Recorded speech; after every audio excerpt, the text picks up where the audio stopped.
on St. Ambrose, we have Big Country, Flegs, Boot, Brapdon, and Doobie. Speaking of the York Spartans of York College in Pennsylvania, you have fun size ain't fun, which is absolutely true. I've never heard a more factual team name. Tanner's so cute. Kessler, JDX underscore zero, and uh, I don't even know how to Tilalkos Blade. I'm gonna go with Blade. Yeah, I definitely do love that this week we're going to see a little bit of Bank purely because it is one of the larger maps in Siege, and when playing those larger maps, there's a lot more that you need to think about. So I wonder how both of these teams will use the spin. What's your take on the band? I gotta say, it's nothing absurd, but it's still something notable to see the OSA banned here, especially on a map like Bank. OSA, just for some context, was one, two, three, four, five, the sixth most banned attacker operator, tied with Brava, Nook, and Twitch at the major back in Atlanta. So something to keep in mind. Not absurd, but the fact that Ying wasn't banned, as she was banned in 57.9% of maps played, is interesting, to say the very least. Osa in place of Ying, maybe you're just seeing a team like St. Ambrose is perfectly fine playing against a Ying or playing as the Ying. We'll see that down the line. But Dokebi, Solus, Azami, nothing surprising there. Solus 25% of the time, Azami 55% of the time, and Dokebi 27.4% of the time, only beat by Ying, you guessed it, and Montaigne, interestingly enough. I feel recently that Monty has become more of a predominant operator, and people are starting to see, the benefits rather than, what he doesn't bring to the board. I just feel like Monty is one of these strong operators, and he has the ability to, change rounds instantaneously. He can shift players to where they don't want to be. You can even use him if you've got the coordination and the communication. You can even use him as a little mirror shield, but that's just my opinion on Monty. We're going to see Fun Size Ain't Fun, potentially looking to get us an aggressive pick onto St. Ambrose, but no one is going to venture down to server tunnels, so everyone's going to stay alive for now. But it looks like we're going for a repel, sort of sided push. Whether York Spartans read into this and decide to send someone into lobby to potentially pick them off the repel, that is just a different story. On the window, looking to contend with a couple windows here. I've done some research. It's pronounced Lalok. Elaloccs. Lalok. It is a Mesoamerican deity recognized from the Aztecs back in, ancient Aztec history. So if anybody's curious, Lalok's blade, the blade was their weapon of choice. So there's your fun fact on pan-Mesoamerican history for the day.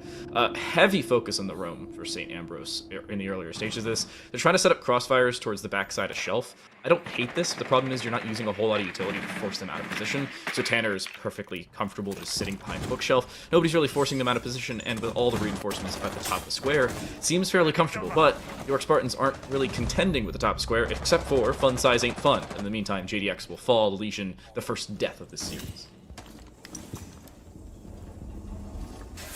Yeah, it seems the push is starting to come out. Minute 20 on the board. Breach only now just getting it open. You can see the angles, but here we go. Sabu is snuck in and he's able to get himself a double. He's going to rack it up towards a triple, and all of a sudden it's a 5 versus 1, and Fun Size Ain't Fun scampering up towards site now as he realized he is in a bit of a predicament. And this, kids, is why you do not reinforce the top of square. Yes, it does keep you safe on the site, but it also leaves you susceptible to said square push. The swing in, you will walk into a 3-man crossfire. Boot will end up finding their 4th kill to boot. Pun intended. And St. Ambrose steam out the gates with a quick first round victory. Honestly, I thought that York Spartans might have that just because St. Ambrose were really slow. Reach a play for Salbu to get in place. Was it all just a big distraction? I don't hate that. I mean, when you're playing as a distraction, it usually helps to create the distraction later in the round, but if you have everybody tunnel visioning on you, you could see York Spartans were setting up 3 individual players on 4 windows. It's 2 groups of 2 windows on the top floor. So maybe it was that original plan. We saw this a couple times from W7M in Atlanta, where they would basically set up early, just focusing a lot of pressure on one position, just to send somebody, usually on a Nook or some similar quiet operator, in a different direction, just to be that flank. It also helps when your flank has an AR-33, which is a hell of a weapon to say the very least, or in Boots' case, the L8 that Sledge usually possesses. Yeah, the L8 is definitely one of these, I'd say, weapons that you get less recoil on. If you're first starting to learn Siege, you'd look to learn the L8 as a recoil pattern because it's one of the simpler ones to get, and it's definitely a hell of a gun with the significant amount of damage it does. But St. Ambrose droning the top floor, looking for any roamers coming across from York Spartans, but I don't think they're going to find any on the very top floor. I don't think there's that big of a run game from York Spartans, but I say that, but Fun Size Ain't Fun is going to be picked off the board by Sal, Figs, and Rapton. Already seeing a fairly easy way of opening up the vault hatch as well. JDX is here with a shotgun in hand. They were the first death of the game back in our previous round, but for the time being, it seems like they are on flank watch. They have some help. The issue is, over-dedicating yourself towards this vault position will leave you less dedicated elsewhere. I also love the decision from St. Ambrose bring a heck of a lot of hard breach utility. Seeing Cabana being brought alongside the Ying, this was the lack of a ban I was talking about. Candela thrown through will be caught by a magnet, but will still go off vertical. It'll be delayed, but not by all that much, and it'll allow them to push in should they need to. Kessler still watching that general direction. JDX still under the vault hatch. Will they play for that fake game again? It doesn't seem like anybody's back towards the vault side, except for maybe that Ace who was sitting above it earlier, Brap. Doobie gonna drop down into elevator here, potentially looking to make a play, but will he notice the person who's gonna swing? No, he won't, as Brapton gets one, but Kessler right back as it turns it into a 3 versus 3. Brapton's gonna be taken down here, and it's all down to the final two players of St. Ambrose. Just over a minute left now. They need to be careful. Boot is on pretty much no HP here, and with the Aruni gate in his way, it's not going to be looking particularly good. They're going to use a little bit of utility to clear the gate, but now you've just got to be careful because there's definitely a couple of angles being held from the York Spartans that are going to put a heavy dent in St. Ambrose's plays. And the issue is the diffuser's sitting at the bottom of Fault right now. I think that's about where Big Country's heading, if not towards a different hatch to try and drop down the middle of this. Flash is being thrown through the main split hatch. There's the drop, and oh my goodness, Big Country is shot from 3 separate directions. Tanner with the TCSG will end up finding the final shot required, and Boot in a 1 versus 3, less than ideal to say the very least, and on 1 HP, it'll be a little bit of overkill. TCSG headshot, and a heck of a lot of damage over what was remaining. St. Ambrose, they looked good to start it. They had an idea, just not one they were able to execute off of. York will tie it up. Yeah, York definitely, they were playing those cross angles, and that's what I like to see from teams when you're defending. I like to see that you're playing cross angles that, you know, if a person drops, either one of you is getting that pick, and at the very worst case scenario, one of you is getting picked off, but yet the other person is getting that refrag. Because if you give the attackers those easy 1v1s or those 1v1s at all, then your chance of winning that round is just going to go down a lot. And it's just going to keep on going down until you decide to get those cross angles to make sure that person cannot easily pick each character off. What's the adjustment for St. Ambrose? Back to the top floor will York Spartans go. A few adjustments made in comparison to the first round. Notably enough, JDX will go on to the Fen rear. We're still seeing Lilac go on towards the castle. Kessler makes the adjustment on towards the Thorn, interestingly enough. But Tanner and Fun Size Ain't Fun, same operators as they played in round number 1. And I believe maybe round number 2. No, Fun Size Ain't Fun played Capcan in round number 2. But still, Valkyrie and the Cage, respectively. St. Ambrose running almost exactly what they ran in round number 1. Adjustments really only consist of I like Sam Fisher, or the Zero, as he's better known as in Rainbow Six Siege, and Fleegs is going to pick up the Gridlock with nades, because nades are still broken, and they will be for the next 3 weeks or so. When the season comes out. Yeah, and this time with Sight, they've decided to keep the head calls for CEO, because I noticed when they first played this, they initially put head holes down, but then decided to reinforce it up. And I feel like that might have played into the advantage of St. Ambrose, giving Boot an ability to just sort of walk past the wall because there were no head holes to spot them out. And that might have led to the demise of the York Spartans. So this time they're going to play the head holes. Whether that's going to be a key factor of them winning the round, it's a different story. Fleek's just looking to push the window now as zero cams are going up, and I like the operator choice of zero just because you're going to get so much intel off of those cameras. I think you get four cameras, I believe, and then you get those 2 extra drones. I mean, that's 7 cameras that you can use. Especially considering it's such a big map. That's the most important part, with so many open common areas like the main lobby where that main zero cam was. It does not see both of the players that were in that general vicinity, Funsize and Fun, sitting on the backside of Kanto at the elevator, and I believe it was Kessler earlier who ended up dropping down towards the main lobby, but that has been adjusted around. Fleegs still trying to pressure stock, has been for about 45 seconds. Very little has happened, all things considered. But finally you're seeing Square start to be open. Big Country will throw a couple Selmas on, and that distraction starting to set in. Minute 15 on this clock, and St. Ambrose is trying to set in with a decent bit of utility and damage if they can find it. Yeah, 5v5, St. Ambrose and York Spartans, neither able to find a pick, but here we go. Boot once again swinging into the square, but Funsize ain't Fun. He's just going to walk past them. They are unaware of each other. Boot and Funsize. Ooh, the pings are coming out. He's looking to get the pick onto the rappel rather than going for the C4, but he's not able to pick it off as Big Country swings in and takes him off the board. That's a big pick. He's got the C4 on the hand, but Tanner ain't so cute. Couple shotgun shells going to rain out, but in the end, he's going to be picked off by the IQ rather than Big Country.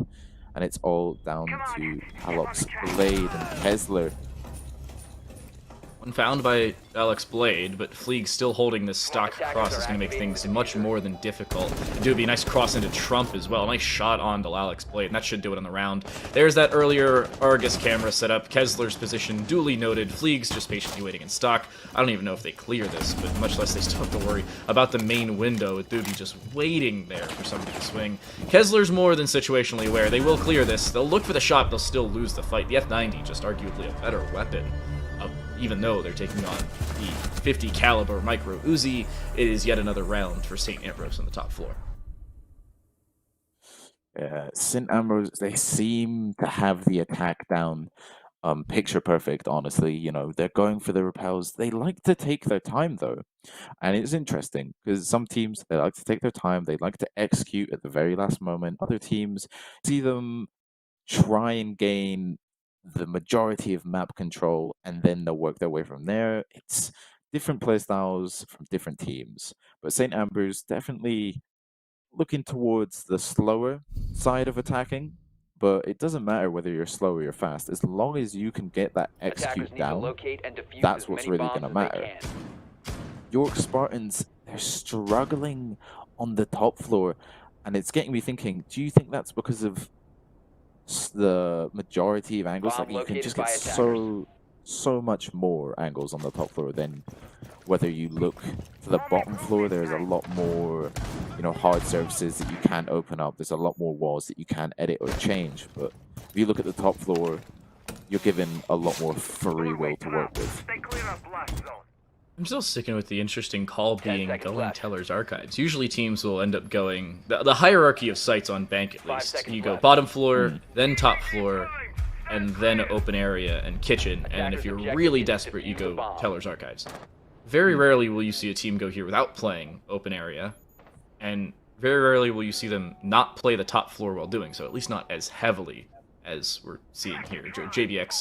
JDX, apologies, will be the only player off-site. They're also playing as the Mozzie without a Nitro Cell, so keep that in mind if you happen to be looking towards explosives. There are 2 Nitro Cells. There could be 4, but instead Kessler's bringing beepers and JDX is bringing barbed wire. So a heavy focus on the information game rather than the explosive game for the York Spartans defense.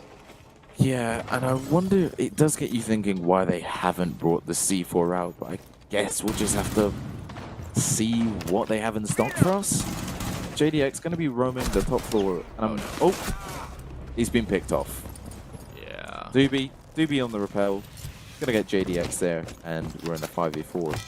And I'm reading into St. Ambrose's lineup here, and I'm glad to see that they've read into them going tellers, because this is one of the sites that you can just destroy the whole floor if you wanted to. So they've brought the ram and they've brought the fuse. Combine those, and it is a deadly situation, especially with how much soft flooring is above. The explosives will not take out the Mira, but the buggy drones certainly will take out the flooring. Lilacs Blade is not safe and will just barely get out alive, but they're walking straight into more flooring that is exploded above them. They're not safe by any means. The mirror is blown up, and St. Ambrose seem to have more control of the site than the team that is defending it, and it doesn't even seem to be close. The Jackal will find footprints through the floor, free information, free vertical play. You have the Fuse, who's already used most of their utility, and Lilacs Blade, who's stuck in the back corner of Archives, has the flooring above them gone, the wall next to them gone, and a long angle holding them down. This round is almost certainly over, but a kill is brought back by the Cap Can if Fun Size Ain't Fun.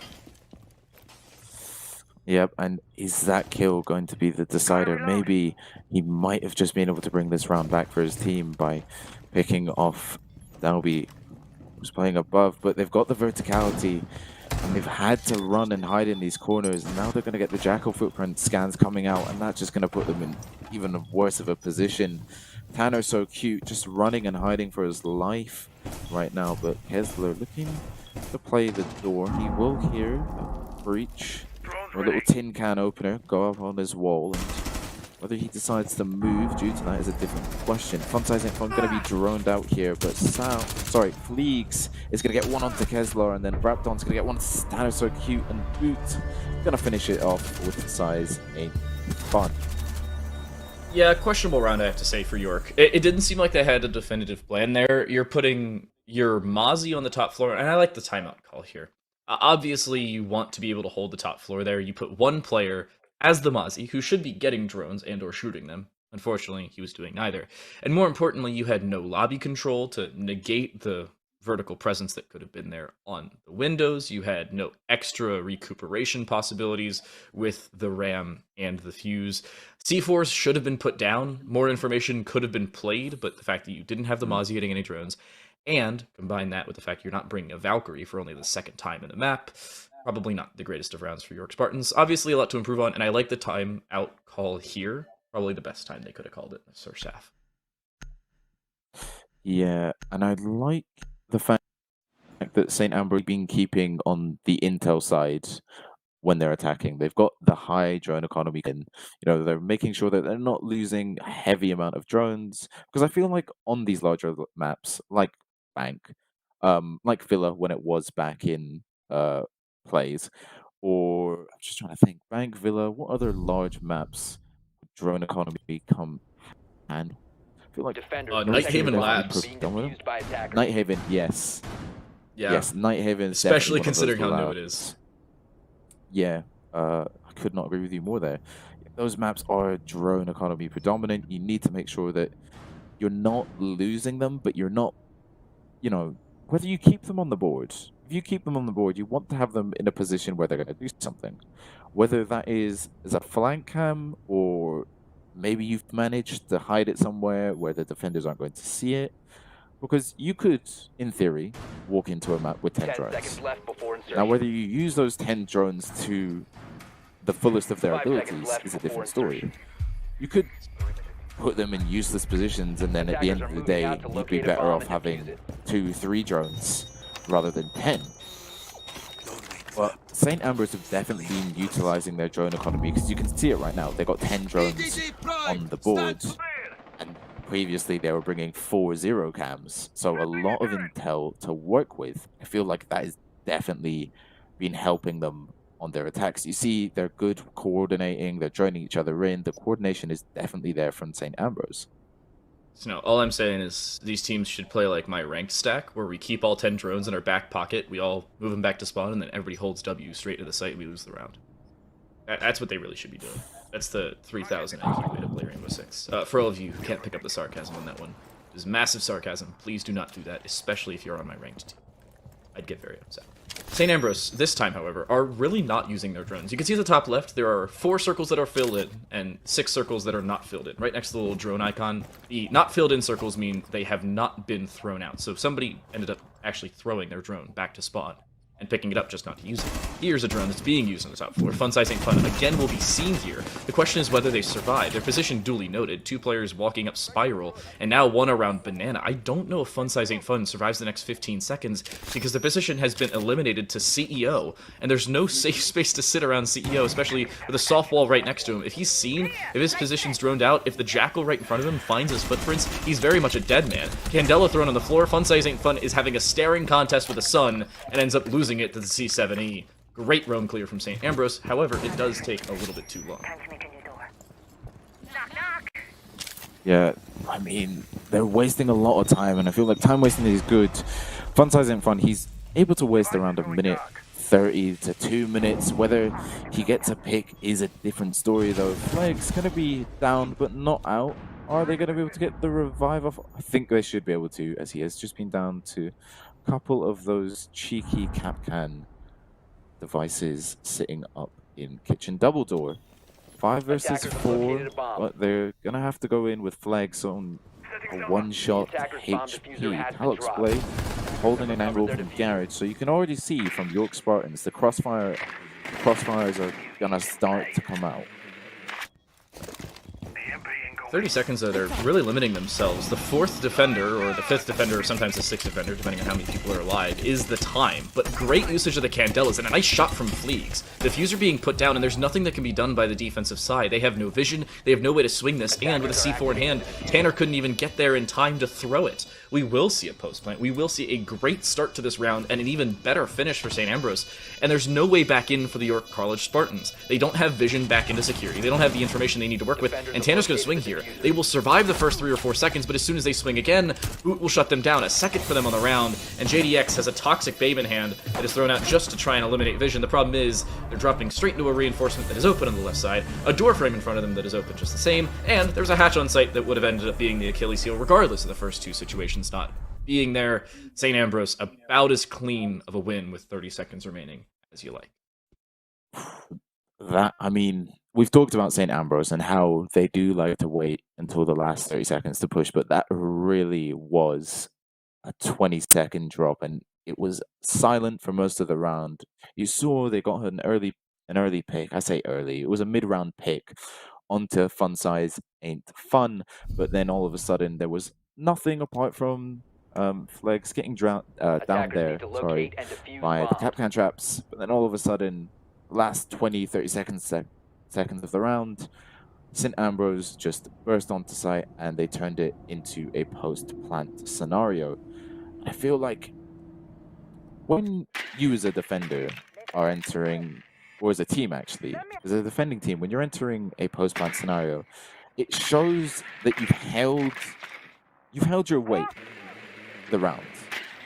You've then struggled, like, holding it for the last 10 seconds. So it shows that you're in the zone, but you just need to tweak maybe the tiniest thing, and then you're gonna win that next round. Now, York Spartans, they might need to tweak. Locate a bomb and defuse it.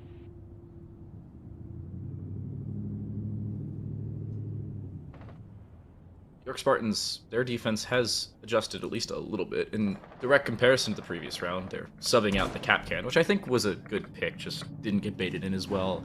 You're seeing the Aruni kept over, Smoke kept over, and the Kaid kept over, but Kessler's making the switch from the Womai on towards the Fenrir. I like this decision. I like a lot of the adjustments they're making, and more importantly, they are very well aware of what they have to change about their defense, at least in terms of the defensive operators that are being brought. The one issue I see is that they are not roaming in the slightest. St. Ambrose's main bane of the previous round's existence was having to spend a minute and 40 seconds, like you mentioned, Carpi, in clearing the roam. Yes, it was an early pick, but it was in the middle of the round. That meant they only had about a minute 20, maybe 50 seconds to really set up that on-site presence, and they did so. This time, they're going to have a full minute 20, or 120 seconds, or 2 full minutes, to set up as much as they want on or around the site. There's not a whole lot that York has done to shut this down.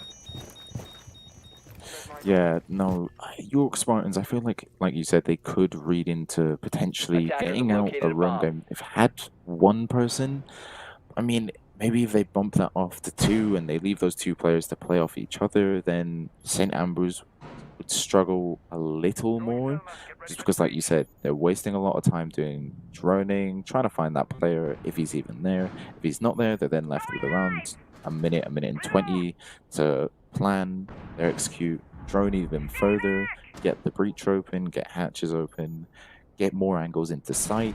I mean, I feel like if York Spartans did fling out that second roamer, it could make a huge difference. Getting still on the board, we saw this in the previous round. Candela's thrown in and everybody just sends it onto the site. That may very well end up being the case here once more. Spray going through, smokes as well. Candela is being dedicated behind. Rapton will avoid the possible C4 and then will rededicate themselves. And again, look to get that plant down. C4 again thrown. That one actually a toxic babe as Rapton looks to put the diffuser down. The swing through from Doobie, finds one, swings for a second, looks for a third, will find Tanner as well. Will look for the finish, but will not be able to find it, but it's not going to matter in the end. Tanner still down. JDX is only down to 2 toxic babes, and more importantly, they don't have the vision they need. That reinforcement's still open, and York are in a similar situation to the previous round. 3v4 retake, limited vision, limited information, and apparently no way to get back through. Boot finds a double on the L8, looking for the third. It's Brapton to do so. He who planted will also be he who finds the final kill. And St. Ambrose, 5-1 in the first half. Clean as he like on the attacking side of Bank. Yeah, a 5-1 split is you're gonna struggle, especially when you're switching from, I'd say Bank is a defender-sided map. So I feel like if you've just come from playing defense and you've lost those 5 rounds, you're gonna struggle a bit on the attack. But you never know. Some teams do struggle in their defense, and they are just a completely different team when it comes to attacking. Whether York Spartans are or aren't going to struggle on their attack, we're just gonna have to wait and see how they play it. St. Ambrose, they've been a team that likes to take their time, so I feel like they might be better for a defender-sided map. I feel like their attacks have just been well coordinated, so I'd like to see what their defense has in store for us. Attackers have located More importantly, I also want to see what York Spartans can do on the attacking side. A brief reminder, this is St. Ambrose's map selection, so it would be expected for them to win it. I don't know about a 7-1 margin, or 7-2 or 7-3, whatever it may be. But I've seen teams come back from 5-1. Last night, as a matter of fact, I was producing a different collegiate league, and a team was down 5-1 and or 6-1 after the first round of the second half, and ended up coming back and winning the first map 8-6 and winning the second map like 7-2 or 7-3.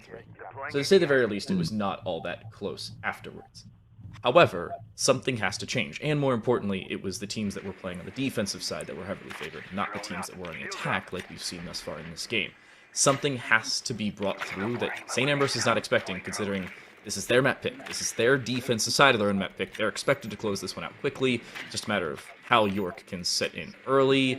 I don't know if that Valkyrie has just been seen. This is a problem, to say the very least. JDX has cleared everything except for one cubicle.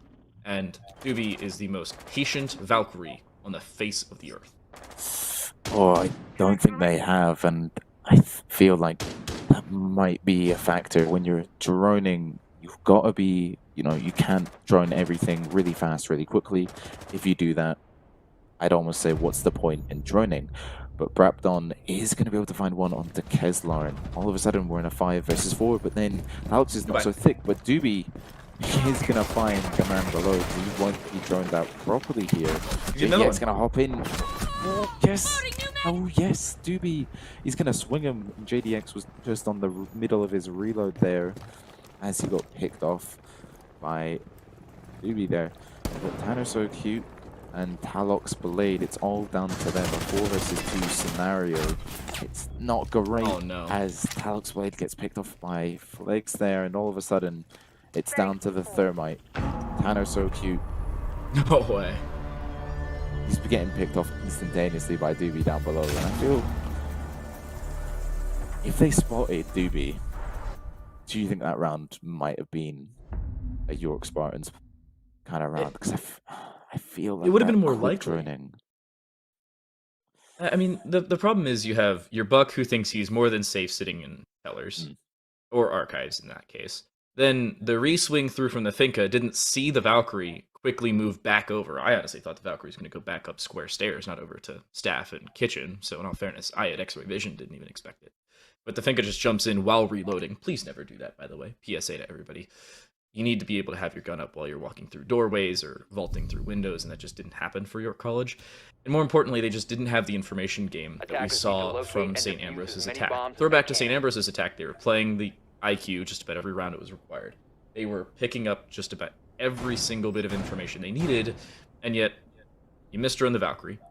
Valkyrie then comes back for a second and is able to set up the C4 for the third through the floor because there was still a camera set up in stock. So, bad, to say the very least. Big Country is also taken from the K1A. Their teammate, Gooby, ended up shooting them accidentally 3 times in the body. Luckily, team damage does a little bit less than opponent damage, but it's still impactful to say the very least. And we're seeing our first Goyo of the game, interestingly enough. I gotta say, I'm a big fan of the Goyo, but I'm not a big fan of the Goyo on 50 HP. Oh, no. Attackers are moving out to locate a bomb and defuse themselves. Feels bad, man. Oh, I forgot. Friendly fire's off in prep phase. I'm smart. Well, I forget it all the time. I mean, honestly. Yeah, I try to headshot my teammates in my ranked games, and it doesn't happen. Yeah. Jeez, come on, Rainbow Six. I mean, I'm in my rank stack, and sometimes they do make me feel like I gotta shoot them, and just that's enough. But I do like the Goyo. Canisters waste around 25 seconds of time, so if you play your canisters correctly and in the right positions down the stairs, almost from a minute 30 till 0 seconds, you could make sure that no one enters that server door. I'm not sure if that drone saw Brapton or not. And as he picks up a drone, doesn't seem like that's the case. The Mozzie Pest will indeed pick it up. I don't know if the information's been gained. Seems like they are still trying to pressure this top floor, but you have both a Mozzie and a surprising decision to bring a Vigil here as well. And if this isn't changed early enough, I don't know if York are going to have time to start to push the bomb site if they don't clear this at all. Yeah, they have to clear these 2 roamers off the board, but Sal Doobie's gonna get one. Sorry, Doobie is gonna get one onto JDX as he was just approaching down the corridor. But Doobie looks to swing again, and he's gonna find himself a double. Is he aware that Keslar is currently droning him out? Activates the Vigil ability, but Keslar has decided not to push in towards ATMs and has decided to back out and potentially rotate towards his teammates. Alex Blade up the stairs. Are they aware of the double roam game of the Mozzie and Vigil? They've got top floor, but I don't think they're going to be aware that they actually have managed to get top floor. Even if they are, there's only 60 seconds left. Brapton's still on the top floor. Doobie ended up rotating over, and Brapton just now will as well. So they don't have lobby, they don't have lone, they have none of open area, kitchen, staff, any of it. They are focusing on square and security alone. A very one-dimensional push for York, and this becomes a massive problem when you realize there are still 4 Vulcan canisters on the default plant position with 20 seconds of 8 damage every half second. That is a heck of a lot of damage. I'm not going to do the math off the top of my head because casters aren't supposed to do math, and it's going to be bad. Sure, they will open up the first breach. However, Vulcan Canister 1 will be popped. They still have another 80 seconds of efficacy around those, and there's no way to plant. York Spartans, if they dedicate to this, they're going to lose the round, they're going to lose the map. And even if they don't have the time to go elsewhere. This map is over. There's more than enough of denial around, there's the Vulcan Canisters, there's everybody's favorite Toxic Babe, and no matter how many kills York will find from this position, there's no easy way in, nor in the end, easy way out. Kessler will find one, an inconsequential final kill, but it will be the Brazil here in game number 1, 7-1, St. Ambrose on their map pick of day.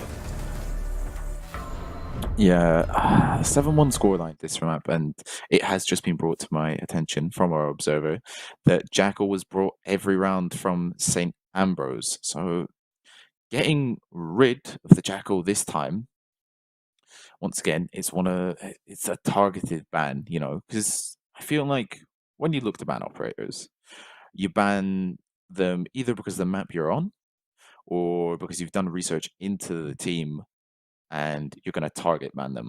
And whether you're target banning the way the team plays around that operator, or maybe you have someone who is going to drop a crazy kills given the operator. So you're gonna target ban them, and you're gonna, just take them off the board slightly by getting rid of their favorite pick. So I feel like there are a lot of ways that you can look into banning operators, but enough about maps, enough about operator bans. We're going to sit down, enjoy this lovely game of Siege on Chalet. Yeah, my other question when we get to the second half, I'm curious as to what Fleegs ends up switching onto, because they were heavily focused on the Jackal. What do you change to here? We saw them, I think, play the Gridlock one time, so maybe that changes. Doobie has cranked the heck out of their DPI. They are spitting... See, now, I would do that sometimes, like, when I used to play Rocket League a lot, sometimes my parents would walk up and talk to me, and they would, like, see me playing a video game. If I was ever playing Rocket League, my dad's like, I gotta look away while I'm talking to you. It's gonna give you vertigo. I feel like that would give something vertigo. Maybe Doobie's got a pre-game ritual of cranking the DPI up to 16,000 and just spinning round in circles. We'll never know. Maybe we'll have to ask him at the end of the game. But they've gone for feet holes. I'm intrigued. Is this an NA thing for the feet holes? Because I feel like it's quite interchangeable in Chile. And I feel like when I'm in my rank games with my rank stacked, we decide to go for head holes. Whether that helps us, it's a different story because we're all terrible at the game. But they've opted for feet holes, and I feel like that's going to benefit the attackers. Because if you look at blue stairs, you're going to see their feet before they see you, unless they're prone on that angle. But Brampton, he does not need no head holes, no feet holes. He's going to take JDX right off the board. And that first phone call from Kirby is going to ring out.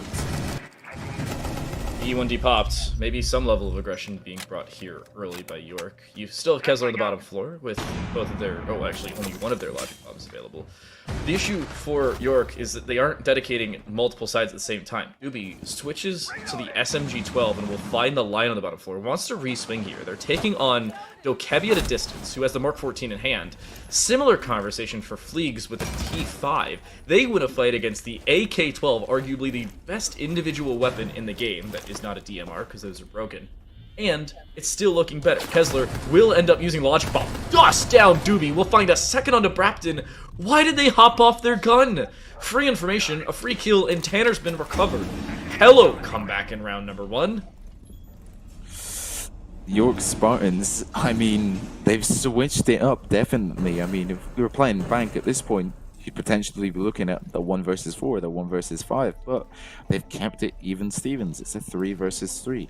Fleegs potentially looking to swing onto balcony. Ooh, he's going to be caught up here as he just tries to swing back in sight. He's going to do a little bit of damage back onto Talok's blade there. Nothing, just droning. 40 seconds on the clock.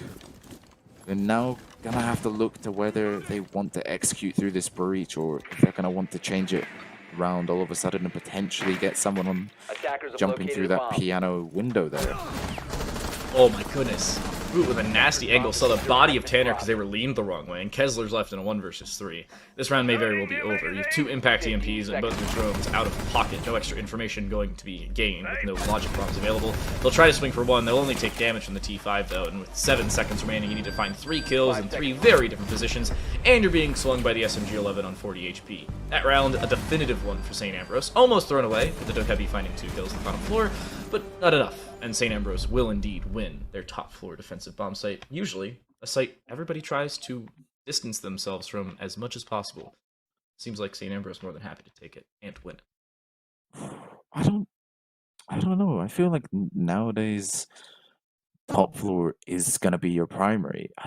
I mean, if you even look further into it, nowadays people refer to as your tertiary because if they manage to get that breach open and they manage to get the vertical above, it's for that site you cannot play anyway. You have to use blue, and if you've got someone on those bottom blue stairs cutting off the rotate and the elbow of blue, then you basically lose control of that garage site. And speaking of which, they have decided to go for the pool and bar site, and they've totally opted out of that bottom floor. And I'm surprised by that. Usually the hierarchy, at least in North America, is bar gaming or kitchen dining, and then the bottom floor, and then the top floor.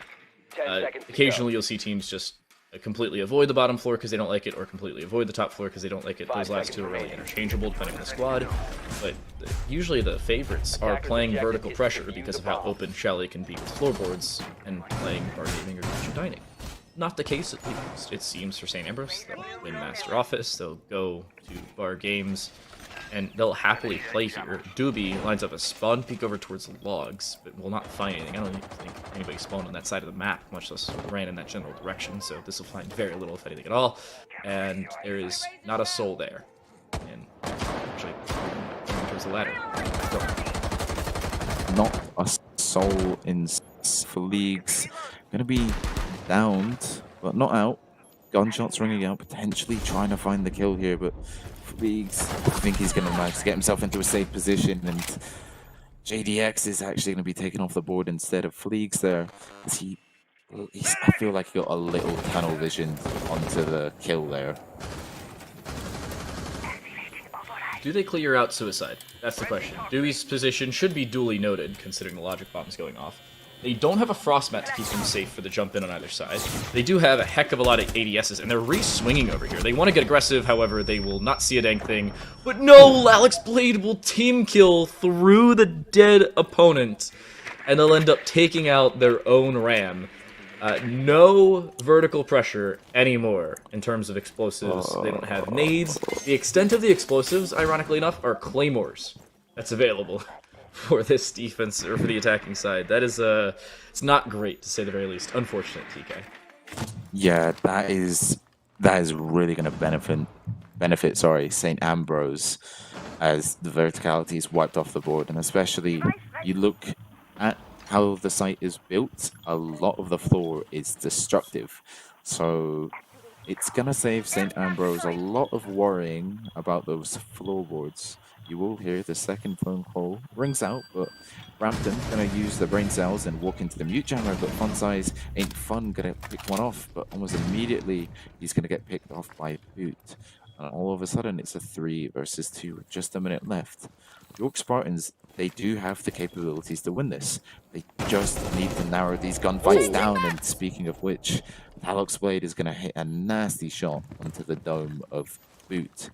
And it's a 2 versus 2. If they can get these 1v1s, maybe even potentially look to hack that phone case I see on stairs and get them a little more information, it might just help them finish their collapse here.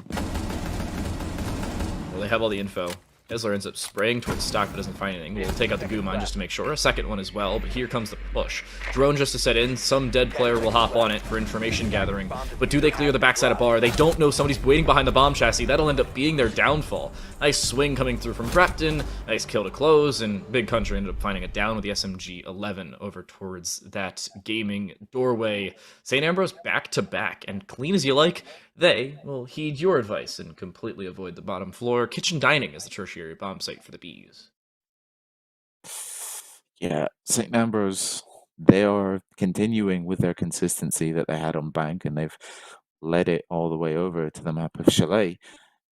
And York Spartans, I feel like I have seen a little bit of change from them with these attacks. They have been getting them into the closer end of getting the round. You know, they're not in 1v5s or 1v4s anymore. They're in 2v3s or 2v2s.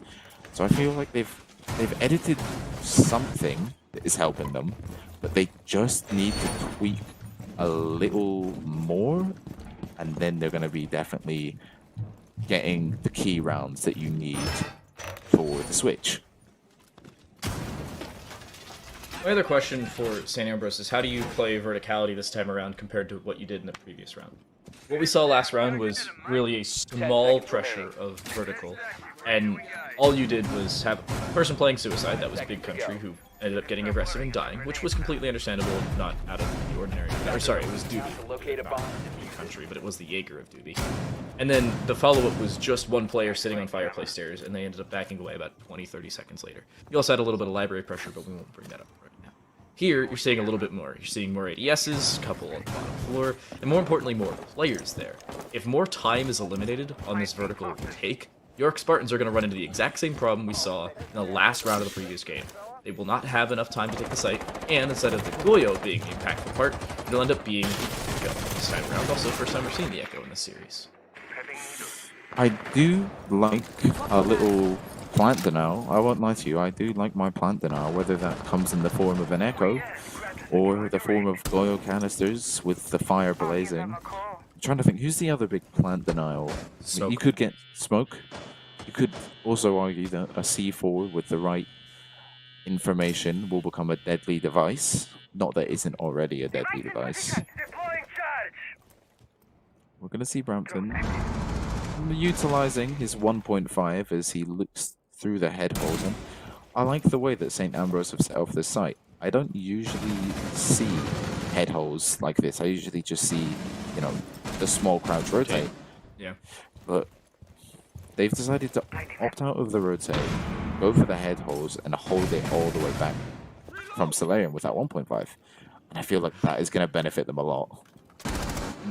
Alex Blade has taken like 30 damage from 2 separate goo mines in this top floor as well. But the vertical pressure is still working, but the problem is when you don't dedicate yourself over towards office and you only play these head holes, you don't have the same pressure you would have otherwise. Rapton's position's been duly noted, so Fun Size Ain't Fun should have the information, and they do, spraying them through the wall. It's at least 1 kill picked up, but there's the return. 1 picked up back by this Legion onto Alex Blade, and they'll back away. It ends up being the Legion goo mine that ends up finding the finish, and yeah, they'll go 1 for 1. But I was talking about that time, York Spartans have a minute to start to set up this actual site take, and they're going to use a fuse to do it. I mean, fuse coming out, detonating them with cluster charges this time, and it's gonna make St. Ambrose defenders run around frantically. I can barely hear myself think or speak as the cluster charges and the boogie woogie drones drive across the floor and just get rid of the floorboards there. Doobie sitting on that Echo drone, counting down the seconds till he can use that plant denial and potentially win his team the round here. 4 versus 4. I mean, I've not seen a lot of kills come out. There doesn't have to be. St. Ambrose is more than happy just patiently waiting. Doobie will end up walking up from the fireplace stairs and finds one towards Ivy. We'll switch back on to his yokai camera, and I don't even know if Ying is going to be an impactful part, or the yokai is going to be an impactful part. Nobody's going to start to get that diffuser down as the over-aggression through the hatch will come back to bite them. York waited 50 seconds after finding both players in the top floor, or at least pushing them back, and they waited 50 seconds too long. Took too long, had no time to set up the actual site take after throwing down all the fuse charges in the world, and St. Ambrose, I don't think another kill was found until the 10-second mark or so, and even then it wasn't even all that impactful. Questionable, to say the very least, for York. Again, they need to be quicker on vertical down takes. Yes, I mean, York Spartans, they had the tools that they needed to win that round. They used them, but then they just weren't playing alongside the clock. They were playing against it. And I've mentioned this in my past couple of casts, that when you come to attacking, you need to work alongside the round timer. You need to make that clock your friend, not your enemy, because time is such a big factor of Siege. I cannot stress that enough. Time is the biggest factor. That's all I gotta just say, my take. It's weird for York to take as long as they are a lot of the times, because their original start is good. They have this correct ideas. They're setting up well to start up the round. The issue is they are A, taking too long to start to drone out those positions and eventually start to clear them, and B, just not setting up the site take until all the utility they were trying to dedicate has been used. For instance, the fuse charges in the previous round. If they start to send in the fuse charges on one position, force people out of those positions, and then drop at the same time, they're in a much better position. Fun Size Ain't Fun gets down. I don't know if Doobie's aware of it. It doesn't seem like they are. So they will find the down, but a quick adrenal surge courtesy of JDX's Finka will pick them up. And just like that, it's really only 70 damage done rather than down. However, you cannot be downed after getting down for the first time. So keep that in mind later. Yeah, Fun Size Ain't Fun. Going to be put in a little bit of a tougher position with his HP. But St. Ambrose, they've got a strong roam game here. They're focusing on Museum, but no one's gonna push through that window. If they play into their cameras or notice, I believe they're pushing in from down the stairs garage, and they might. York Spartans might be able to walk up West Main here and potentially disarm Brampton alongside with Doobie. Dokeby call's gonna ring out. Breach starting to get open now. This is well played. York Spartans might be in our call, and they've listened to us talk about time and how you have to play alongside that clock because they're using it fairly well. Although they haven't managed to clear the roam game. They've got the intel now as yellow pings will come out, and they're aware that 2 players, or just 1 for now. Oh, but I think a second drone has been shot there by Doobie, so they will be aware that 2 players are below. Now, they've got to decide how they clear them. Well, combine the E1D with the flash, force him out of position. JDX will win the opening fight, but Doobie just patiently waiting. A 2-tap, we'll say. Drops down fun size ain't fun. The low HP Lion from earlier in the round will indeed be dispatched. Of all 3, adrenal surges have been used as well, so very little attacking utility remaining. It is all but a nade, impact EMPs, regular EMPs, and a couple claymores to write home about, so challenges to say the very least for York. With 50 seconds left, they still have some time to drone out and find this information. However, they have to start to get on their horse and get going. Yeah, 44 seconds. It's a 4v4. There's nothing that could really stop St. Ambrose's from taking another round, as they have 3 smoke canisters in pocket, so that's about more. Oh, and they got the deadly C4, and Doobie is still below, so chances of this plant going down are really quite tough. But I think Doobie's in a gunfight below. I'm not too sure. I did see a fair amount of damage just be done, but Brampton can get one onto Tanner, so cute. And all of a sudden, it's a 3 versus 2, but Keslar's going to get 1 back, and 6 seconds on the board, 2-1, but Brampton and Big Country to save the day for St. Ambrose as they notice that last-minute Solarium play off the camera. I don't hate the decision from York. I think the issue was they tried to clear out the bottom floor a little bit too late. When you go 1 for 1, fun size ain't fun, finding 1 and then end up being taken out by Doobie. The issue there is JDX tried to recuperate it, which was not the bad call. They took too long to do so. They find that kill with 20 seconds left or so. You take out the bottom floor pressure, you take out the possible C4, you allow your team up above to go, but then you take too long on the top floor to start to initiate. It is again York College versus the Time, and the Time is working along St. Ambrose. That 6th defender is really becoming the impactful part of St. Ambrose, and they're looking so much better.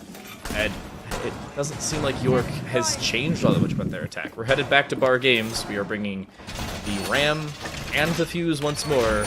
This time with the Bravo, just the same, so hopefully something better. We'll see if that changes, hopefully sooner rather than later. I mean, I'm hoping that this time we're not going to see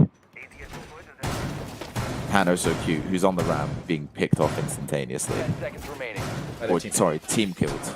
Yeah, by their teammate. Hopefully he'll be able to stay alive long enough to at least get 1 or 2 of those boogie drones on the floor and working their magic.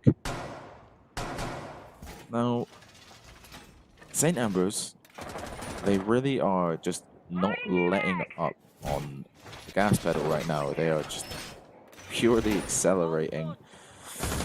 Whether York Spartans are going to be able to counter this, because these round 5 and round 6, as York Spartans haven't managed to get around yet, these are going to be key rounds. They need to get 1 or 2 to, I'd say, have a better chance of coming back, and it will give them more of a fuel for the fire. Let's just put it that way. In Doobie staring at the sun, puts on another ADS, but still gets jumped in on. No help from down below, so it goes 1 for 1 elsewhere. Tanner is taken care of. I don't know if JDX is safe here, though. No, they're not. Very dangerous with the stock wall, stock door through the main library hatch, but they'll survive. At the end of the day, good enough, but York taking significantly less time to clear out library. The problem is, they have yet to clear out mezzanine and the library side. 1 for 1 once more, but Fleeg's re-aggressing in towards the library closet. I don't know if this position will be noted. Kessler seems to be aware of the possibility, but not of the closet itself, and they're going to hack cams instead. Will the re-aggression come through by Fleegs? Because both players are not directly sitting there with gun in hand. JDX is on a cam, and Kessler's sitting there on a cam as well. Library is currently occupied, but is not being consistently watched, and finally it will be. Fleegs will be pushed away and forced away from position with a player at the bottom of the library. Fun size ain't fun. Almost found a timing. Yeah, fun size ain't fun. I don't think anyone was aware of his position, but no, all of a sudden he's been struck by a Legion mine, and Fleegs will be aware that his presence is on the bottom of blue stairs there. Second call from Kessler. He knows that someone was sitting right under that hatch. It's a 3 versus 2 with a minute left. Spartans have got a fair amount of time to work with, and they've got 4 cluster charges in the pocket. So now they just need to, yep, there we go, start working those cluster charges. Attackers recovered the bomb diffuser. Potentially narrowing the positions of St. Ambrose down. Again, they're taking too long. They don't have that same information they need to work with. Of the players remaining, they have 3 active and available drones. Kessler's trying to get over to Mezzanine. You need to hit spacebar for that one. JDX does find one through the hatch. Needs to find a second, but that second player's ended up going directly below them, and they'll try to use that charge to try and take it away. Impact grenade by Fleegs could shut that position down, but a nade ends up going through by Fun Size Ain't Fun. Will Fleegs survive in this corner? You better believe they won't. JDX will find that, and the first round for York since round number 2 of game number 1. It's been a little while. Finally, St. Ambrose are shut down. You saw it in Fleeg's eye there. He wasn't too sure whether to try and hide in that corner and just hide there and hope that the York Spartans would be like, oh, we placed down the cluster charge, it's gone off, and clearly no one is in the couch's area of sight. But it didn't quite work out to his favor, as that cluster charge managed to just get in that radius of whether where it will equal instantaneous death. But as I said, York Spartans, they've taken one of the key rounds. If they're able to roll on from last round and roll it onto this round and gather themselves another one, I feel like they're going to be in a much better position to fight for their map pick. I gotta say, this is a little chaotic for York Spartans. You pick up one, now you're looking for a second. I'd like for them to do something very similar to what they did in round number 1, just a little quicker. Obviously, you have to send in those drones faster. I'd like to see them play the 0, interestingly enough. Hopefully that changes here, but I don't know if it will. And it seems like St. Ambrose are extending their realm with utility more than they are with players. You put a couple of goo mines elsewhere, Doobie goes back to the bottom floor. Will Doobie be cleared? Because usually you throw a drone in the bottom floor anyway. Hopefully something more important? Yeah, I mean, Doobie, he played it really well. I like that he actually did play it picture perfect in my opinion, as he sort of, kept his position safe for the majority of the round. When it came to making sure that if he was the last person alive, he ran down to basement just to make sure that he's gonna use those echo drones.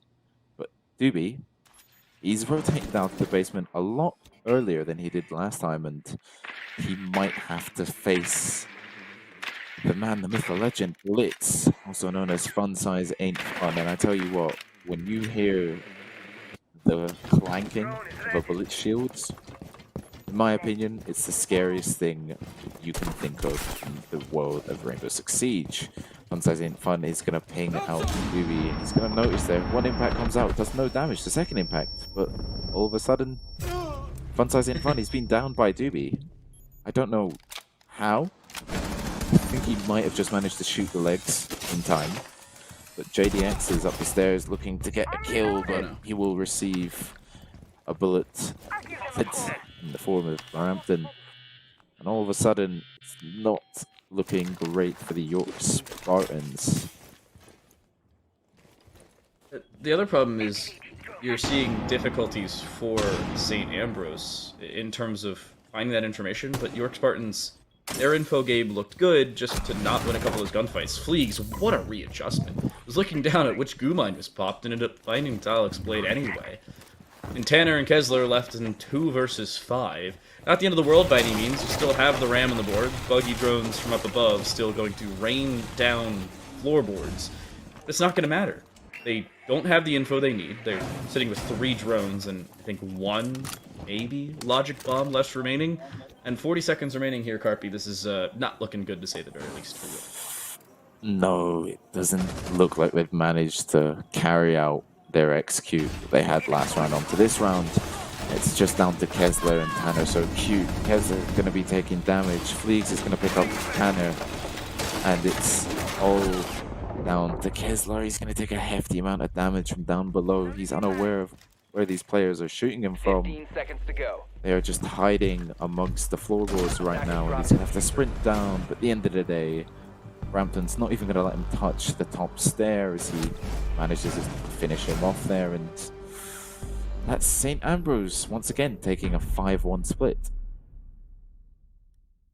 And 5-1 with them going on the attacking side. Brief reminder, back on Bank, it was a 5-1 first half attacking split for St. Ambrose, so they're just as good on either side of the coin.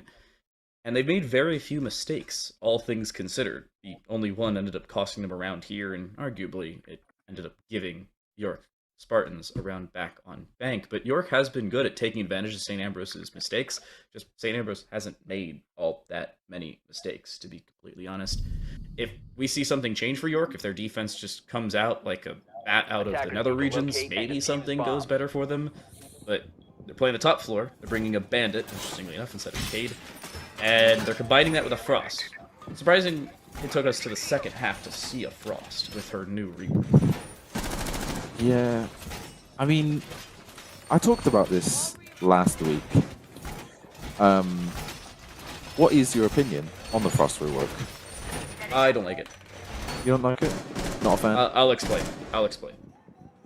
So, the only reason I don't like it is because it adds an unnecessary level of intricacy to a piece of utility that doesn't need it. For instance, if you walk into a cap can trap, and you end up getting downed by the cap can trap, you don't have the ability to pick yourself up. So Frost, because her utility is a very specific thing, is directly countered by the game, because people are just as unaware as if they would be walking through a doorframe. If you get caught by a Legion Mine and it downs you, you can't pick yourself up. It's not how it works. It just is unnecessary and unfounded, in my personal opinion. Rapton finds the opening kill. I have no idea where from. Oh, never mind. Yes, I do. Through the window from a rappel. Absolutely dusted down JDX, who is one of the 2 top fraggers, and Lalix Blade is not all that safe either.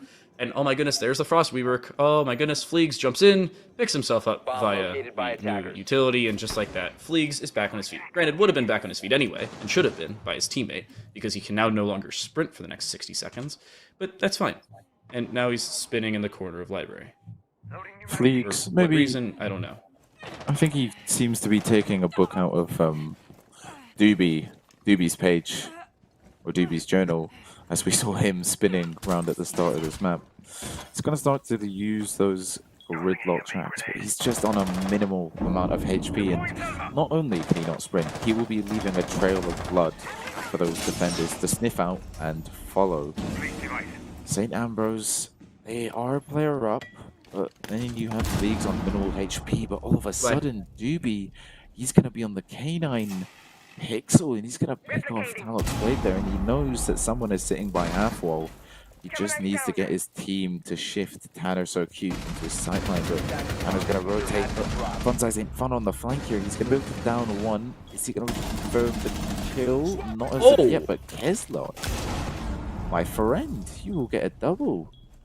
A triple, sorry, and all of a sudden, the round is over.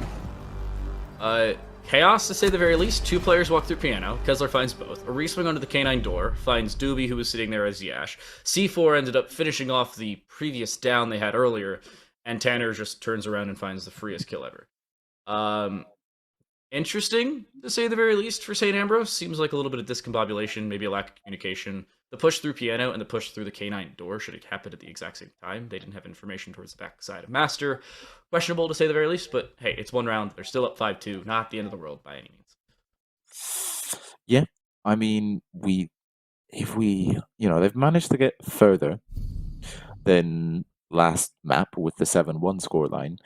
So they're already doing better than last Attackers map. need to I feel locate and like defuse bombs. that was a completely different York Spartans that I witnessed there. They were coordinated, they were calm, they weren't panicked when a new angle had been opened up in the blink of an eye. They just calm, cool, and collected and rotated around, called for a teammate to go like, look, I am definitely going to die here.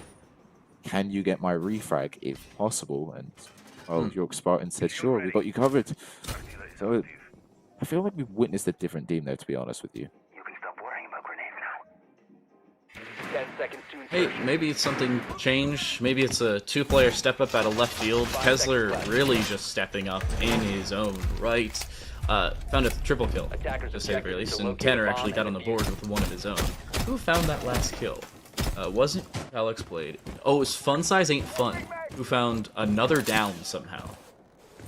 They ended up finding the original down onto Fleas, and then a follow-up down, I think, on a Big Country. Oh, it was because they were sitting behind on Fireplace Stairs. I completely remember that.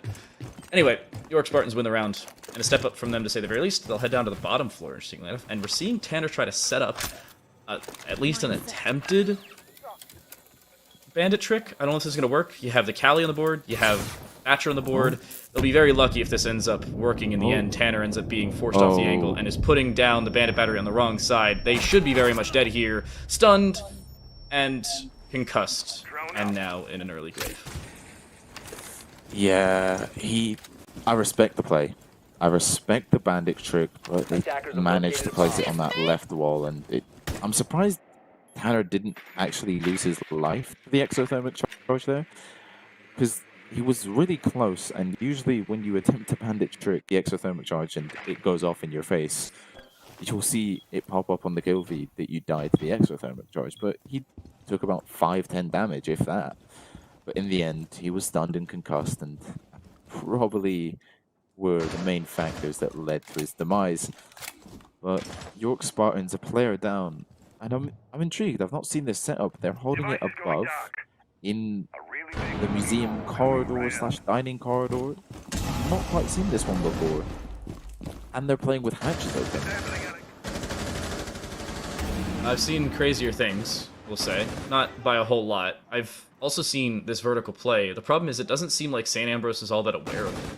And they haven't cleared it, they haven't drone it. Brampton, I think, has just seen it, though. A drone was just put under that hatch, and seeing it's open, it does look like they want to either A, go a different direction, or swing with the situational awareness that the Cade is sitting above. Fleeg's a nice shot, ends up going through connector, and just walks into this site.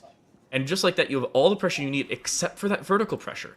Boot avoids it, but they still have not cleared it. Kessler, sitting inside a blue, finds one. The Cade, still sitting above, has yet to be cleared out of position, just finally tries to be, but they end up missing the shot, and the diffuser's going down in the blue corner. Nobody there to shut it down. A down, by the way, on towards Kessler.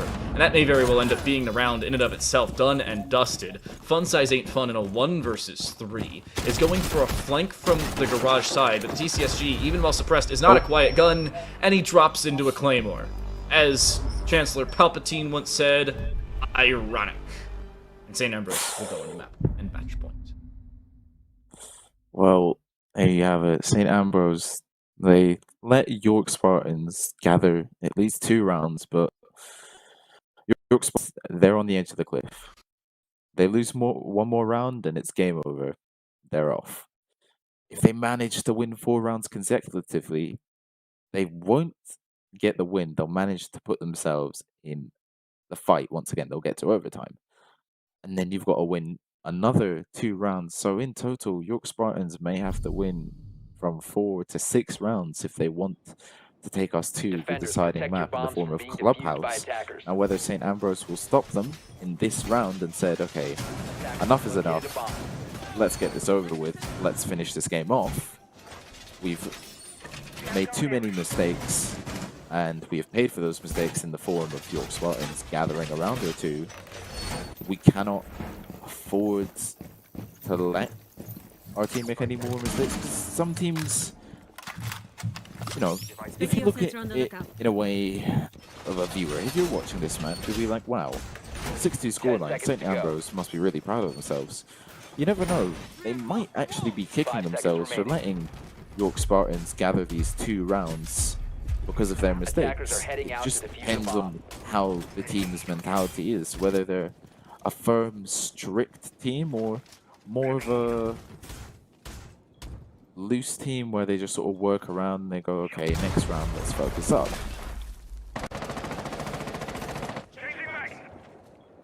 I'm also questioning what York Spartans are doing to try and at least remedy the problem of just being swarmed. Oh, this is a problem. So you see that castle barricades on the left side of your screen towards the 4 reinforcements at the top of dining? This could be a problem. You have no information towards lobby whatsoever.